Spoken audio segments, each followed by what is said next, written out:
जय Hind and hello guys, स्वागत है आपका आपके अपने YouTube चैनल ज्ञानदेव होस्ट में। और इस वीडियो में मैं आपको बताने वाला हूं bank of Baroda office assistant peon भर्ती 2025 फॉर्म फिलअप के बारे में कि कैसे आपको इस भर्ती का फॉर्म फिलअप करना है। गाइस यहां पर आपको सभी प्रॉब्लम के हल सहित फॉर्म को कैसे भरना है इसके बारे में संपूर्ण जानकारी दी जाएगी, जिससे कि आप इस फॉर्म को बिना किसी मिस्टेक के भर पाएंगे। क्योंकि गाइज अगर आपने इस फॉर्म के अंदर किसी भी स्टेप में किसी भी ऑप्शन में कोई भी गलती कर दी तो बाद में आप उसको एडिट नहीं कर पाएंगे, क्योंकि इसमें आपको एडिट का समय नहीं मिलता। इसलिए बहुत ही सावधानी से बहुत ही अच्छे से फॉर्म को भरना है, ताकि आपको फॉर्म भरने में कोई भी गलती ना करनी पड़े और ना ही आपके फॉर्म में गलती से भी गलती हो। तो चलिए शुरू करते हैं। अगर आपने अभी तक वीडियो को लाइक शेयर नहीं किया कर दीजिएगा और चैनल को सब्सक्राइब करके बेल आइकन ऑन कर लेना। फिर जो लिंक मैंने आपको इस वीडियो के डिस्क्रिप्शन में दिया है आप ओपन करेंगे, आपको जानने को मिलेगा कि इसमें 500 पोस्ट निकाली है ऑफिस असिस्टेंट पियून की। ये जो आपकी भर्ती है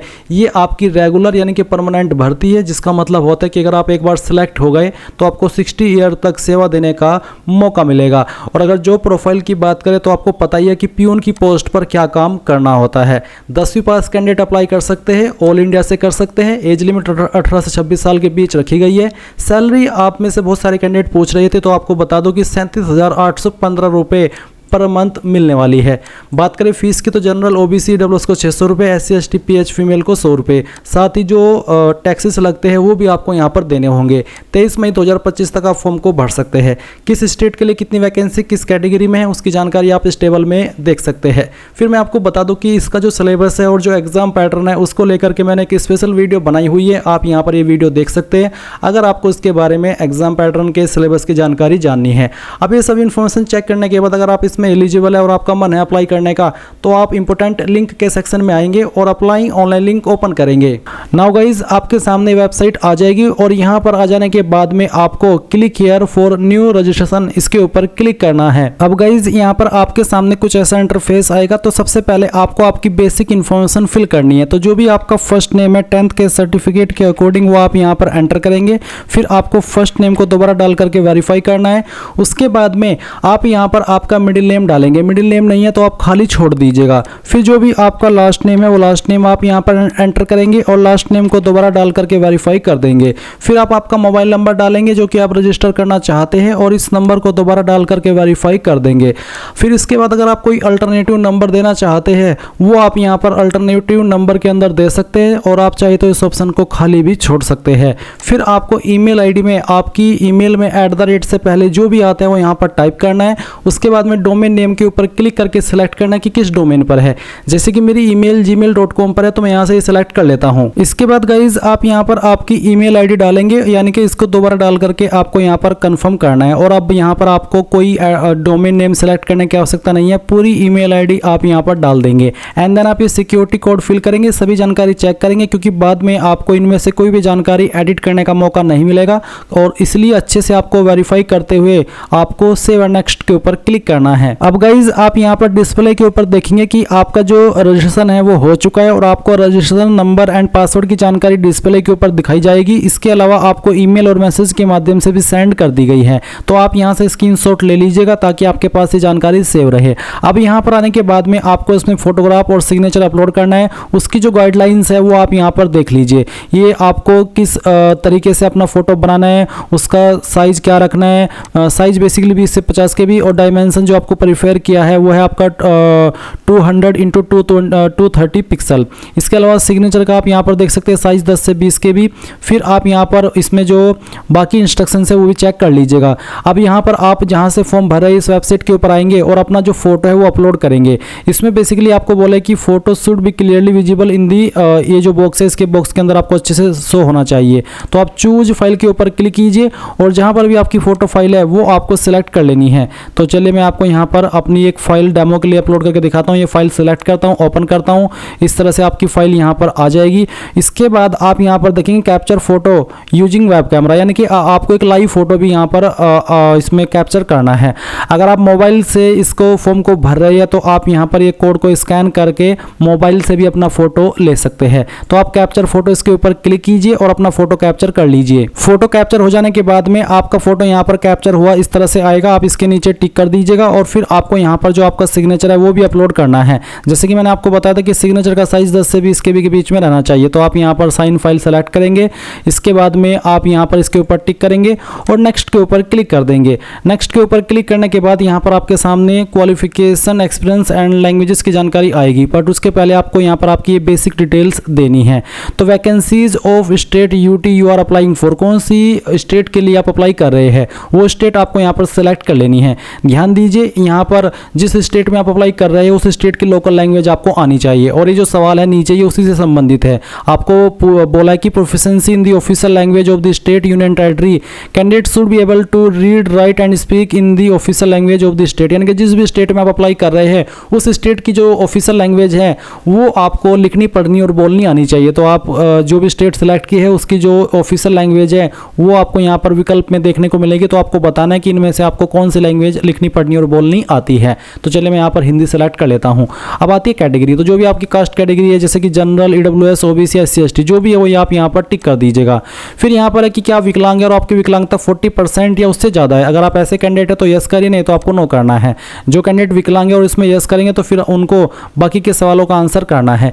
एक और सवाल विकलांगता से जुड़ा हुआ है जो कि are you a person with specified disability covered. Basically ये जो RPWD एक्ट है इसके अकॉर्डिंग अगर आप लिखने में असमर्थ हैं, आपको स्क्राइब चाहिए, आप ऐसे कैंडिडेट हैं तो आप इसमें यस करेंगे। अगर आप ऊपर वाले की दया से, प्रभु की दया से आप बिल्कुल ठीक है तो आप इसमें नो कर दीजिएगा।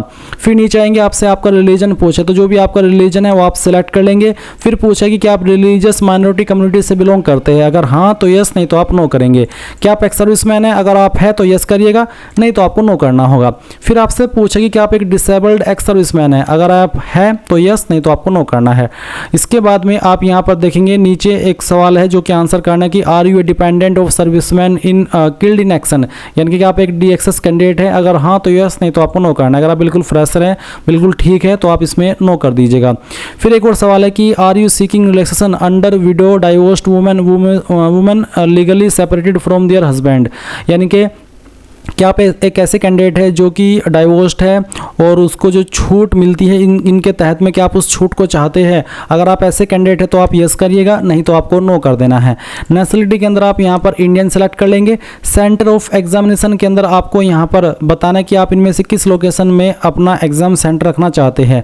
तो यहाँ पर आपकी चॉइस के अकॉर्डिंग सेलेक्ट कर लीजिएगा। फिर kindly indicate medium of paper in examination, किस लैंग्वेज के अंदर आप अपना पेपर देना चाहते हैं, English and Hindi, English and Urdu. तो जो भी लैंग्वेज आप यहाँ पर सेलेक्ट कर लेंगे फिर इसी लैंग्वेज में आपको आपका पेपर देना होगा, इसलिए अच्छे से सोच समझ कर ही यहाँ पर ये लैंग्वेज सेलेक्ट करना।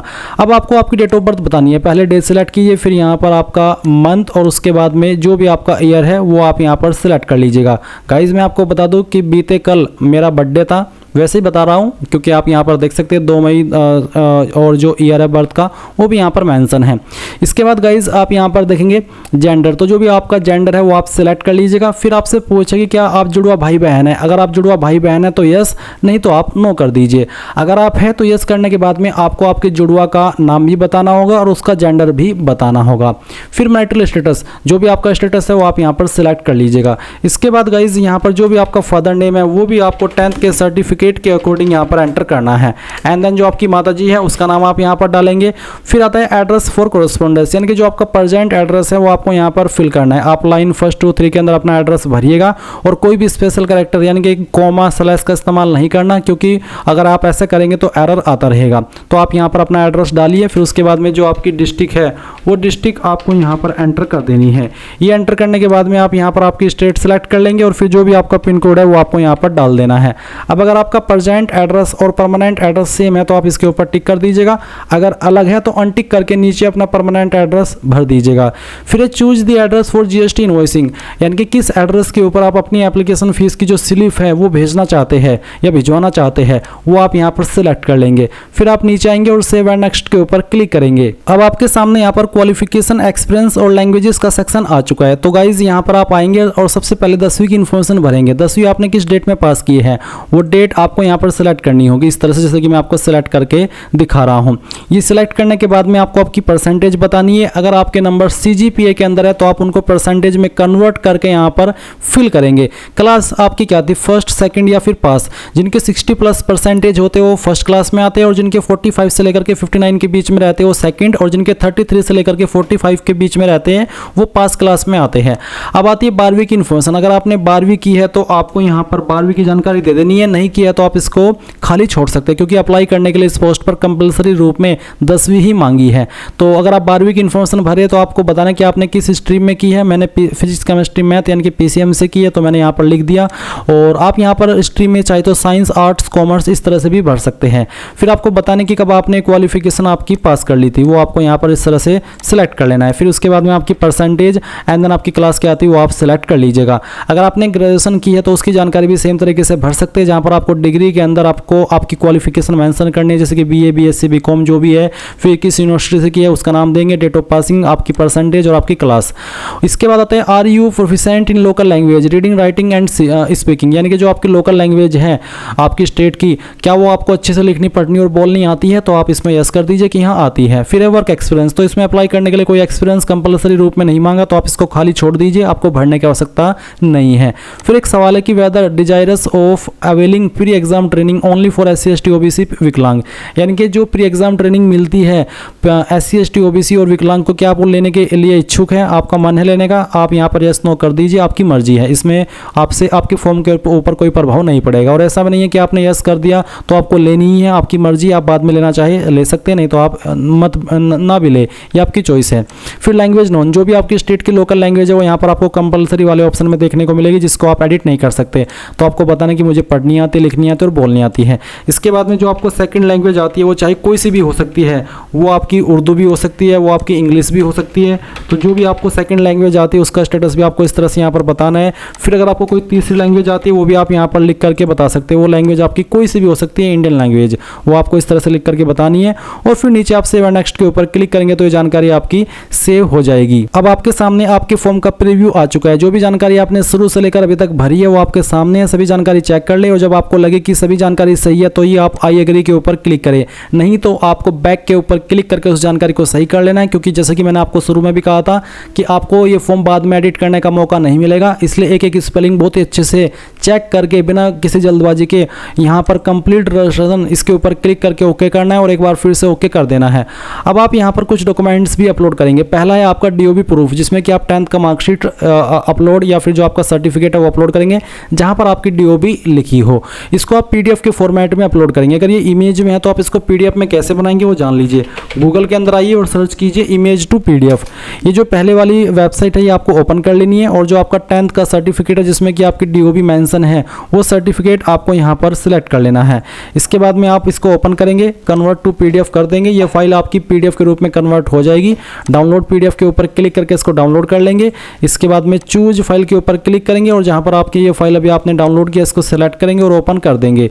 इसके बाद आपकी फाइल यहाँ पर आ जाएगी। आपको बोला है कि फाइल नेम स्पेस, यानी कि फाइल नेम में स्पेस नहीं होना चाहिए, तो इसलिए आपको फाइल नेम को चेंज करना होगा। तो चलिए मैं यहाँ पर आता हूँ, और जो फाइल नेम है इसके अंदर जो स्पेस है वो यहाँ पर मैं ख़त्म करके इसको दोबारा से ओपन करता हूँ। तो चलिए हमने इसको दोबारा से ओपन किया, देख लीजिए आपके सामने इस तरह से मार्कशीट आ गई। अब आप इसको ओके कर दीजिए।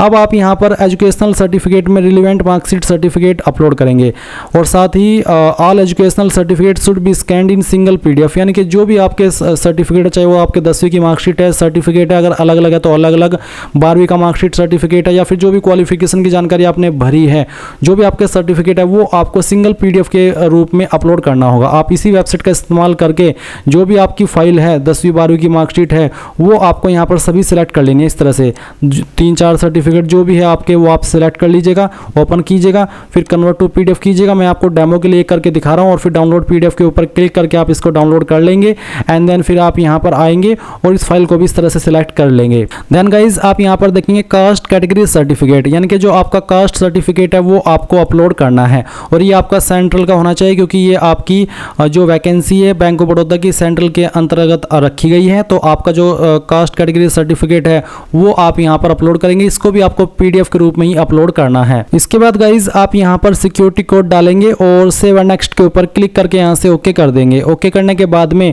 आपके सामने फीस का अमाउंट आएगा और आप यहाँ पर ये जो सिक्योरिटी कोड है वो अगेन एंटर करेंगे और इसको एंटर करने के बाद में सबमिट करके यहाँ से ओके कर देंगे। ओके करने के बाद आप देखेंगे कि जो आपका फॉर्म है वो प्रोसेस होकर के पेमेंट के पेज पर आ चुका है।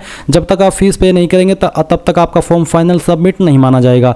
तो आप अपनी fees credit card, debit card, internet banking, wallet, cash card, QR या फिर UPI जिस भी माध्यम का इस्तेमाल करके जमा करना चाहे कर सकते हैं। जैसे आपकी फीस जमा हो जाएगी तो आपको इसी वेबसाइट के ऊपर रिडायरेक्ट किया जाएगा जहां से आपने फॉर्म फिल करना स्टार्ट किया था और आप अपने फॉर्म का फाइनल प्रिंट आउट ले पाएंगे। और इस प्रकार से गाइज आप लोग आपका बैंक ऑफ बड़ौदा यानी कि BOB ऑफिस असिस्टेंट यानी कि पियून भर्ती 2025 का फॉर्म भरेंगे। आई होप ये प्रोसेस आपको पसंद आया होगा। So thanks for watching. जय हिंद।